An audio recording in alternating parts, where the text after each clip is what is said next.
Welcome back, RawSangan family. So Konami hosted Yugioh Extravaganza.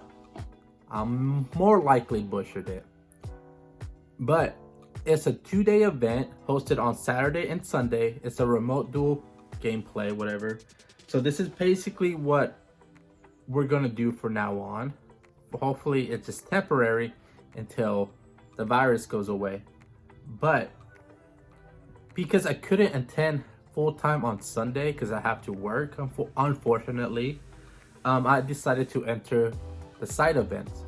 So I entered 5 different side events with 5 different decks, and I only won 3.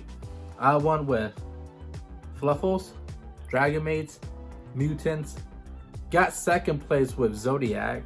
Unfortunately, he had all the answers, but the other one, I was playing Code Talker, I lost right away. Didn't even make it to round 2. But yeah, so if you want to see the deck profiles, make sure to subscribe, hit that notification bell so you guys can be updated, because I'll be posting the list this entire week. But let's go check out that Fluffal deck profile.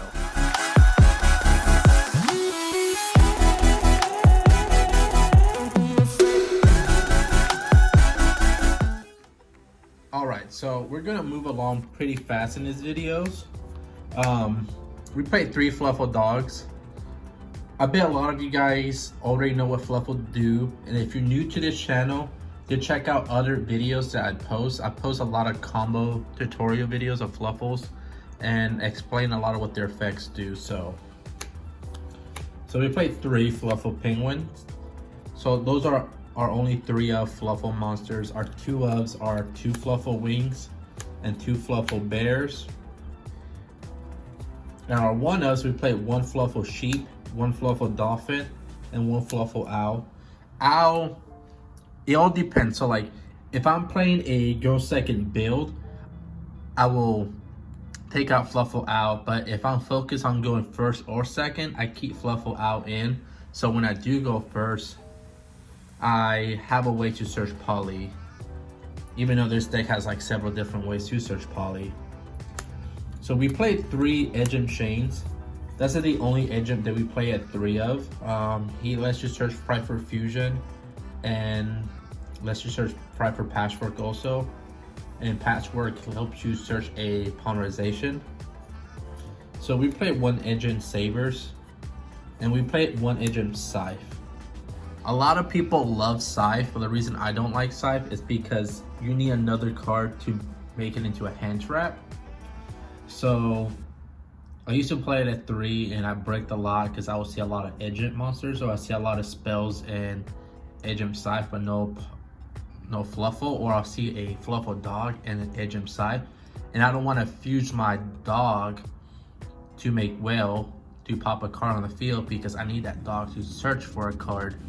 So that's why I dropped down to Scythe to 1, because it's a really strong card because of Fight for Whale, but you need a lot to make this like a hand trap. So I played 1 Artifact Scythe just because going first build is really good, especially locking out your opponent. And the only really hand traps that we play is Gamma. The reason we play Gamma is because we're trying to resolve our Fight for Patchwork, and we're also trying to resolve our Fluffal Wings effect. So if your opponent tries to ash you in one of those, like when we're trying to do that, because those Patchwork is really important because it lets you search poly and lets you search for an agent monster, and Wings lets you draw 2 cards, and you send Toybender to search a Fluffal monster or agent sabers. So we really need those cards to resolve. So Gamma kind of gives you extra protection against ash. And obviously we had to play the 1 driver. So those are our monsters. Let's put these on the side. So this deck can't do anything without polymerization. So we played 3 polymerization. And any of you guys have dual terminal polys, hit me up, because I need to replace these for some dual terminals. So we played 3 patchworks to let you search the polymerization and the edge of sabers. We played 3 toy vendors because toy vendor is the most broken card in this deck. I remember when this deck first came out, toy vendor was completely useless, but now it's like the godfather of Fluffals. So we played 3 foolish burial goods so we can send a toy vendor to the graveyard. 1 Fry for Fusion. A lot of people keep asking me why don't you put Fry for Fusion 2, because Fry for Fusion is a really strong card.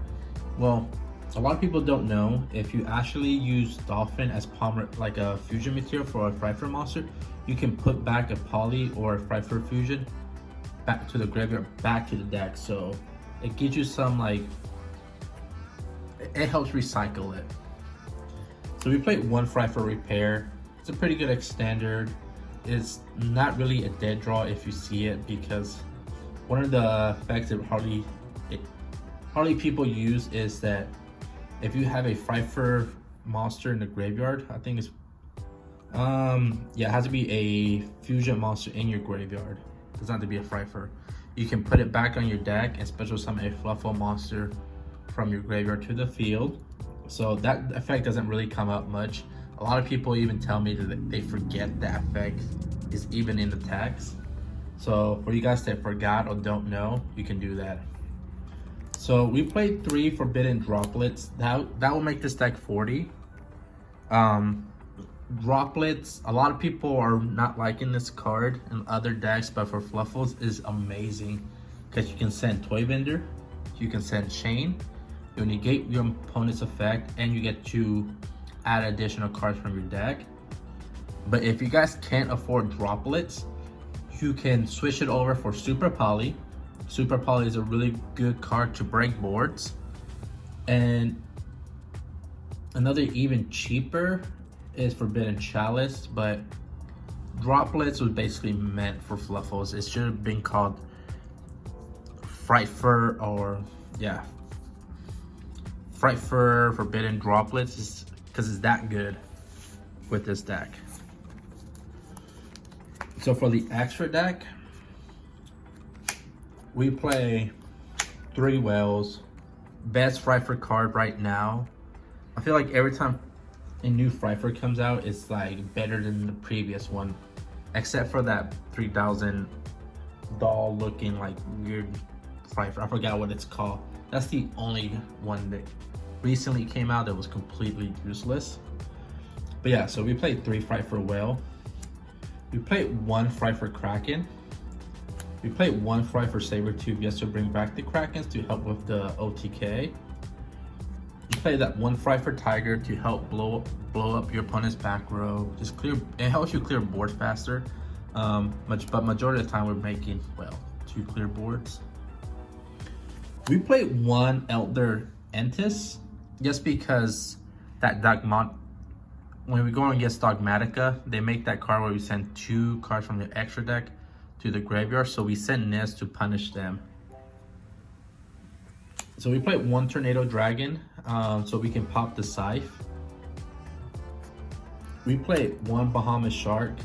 We played 1 Totally Awesome. We played 1 True King of Old Calamities. We played 1 Artifact Dagna, just so we can set the Scythe. In our extra deck, I mean not extra, our side deck, we also play, what do you call it, Artifact Lancia, so it helps out. So we played 1 Cross Sheep, 1 Lagna, just to help with the Gamma, so if your opponent tries to ash you and we have the Gamma, we can make this, haha. Or even if we go first and we have Gamma and we haven't used it, we just make Lambda so we have Gamma on our opponent's turn. And because we draw so much, we're gonna see a Gamma eventually. So we play 1 Apollosa. So that's basically our extra deck. For our side, we played 3 Nibiru just to help out clear the board. We played 3 Impermanents. Well, we want to play 3 but only have 2. and this is a deck profile that I got first place in that remote dual win-a-mat. So if you have 3, play 3. For some reason I only have 2, so I'm playing with 2. We have that 1-edged scythe. So if I know I'm going first, I side this in, so just kind of like have an extra card so I can pop, what do you call it, our artifact scythe. But like I said, if you have the 3rd impermanence, I would just take it off and play impermanence, because we also play tornado dragon, so if we can't get the scythe, we can make tornado dragon. 1 harpy filibuster just to clear back row. 1 red reboot because everyone's playing Eldritch. Zoo Eldritch, Eldritch this, Eldritch that, twin whatever, twin sister Eldritch. So Harpy Filibuster, red reboot, and twin twisters are really good in this format. You can also play Cyclone, but like I said, with this deck, we don't get punished for discarding cards because of Toy Vendor and Shane, Agent Shane. So we play 1 Pinkertrops. Like I said, we play 3 Lancias just because we have, what do you call it, Artifact Dagna. So let me know how you guys like this deck profile. Like, I'm really enjoying Fluffals, this format. We no longer have to worry about that stupid lock, the Buster lock. So that's the only reason why I stopped playing this deck, really, because I need my extra deck to win, and when we got hit with Buster Lock, it was just annoying. But this deck is really good. It's really fun.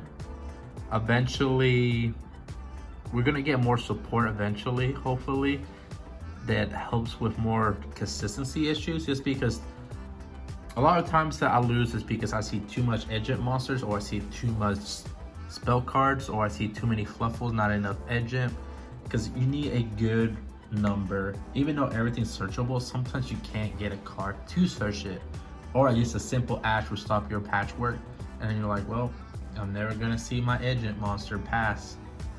But yeah, don't forget to like, subscribe, hit that notification bell for more Fluffal updates. Well, I'm here with the king of games, Yugimoto, and he's telling me that you guys should subscribe, like, hit that notification bell for more Yu-Gi-Oh content. Isn't that right, Yugi?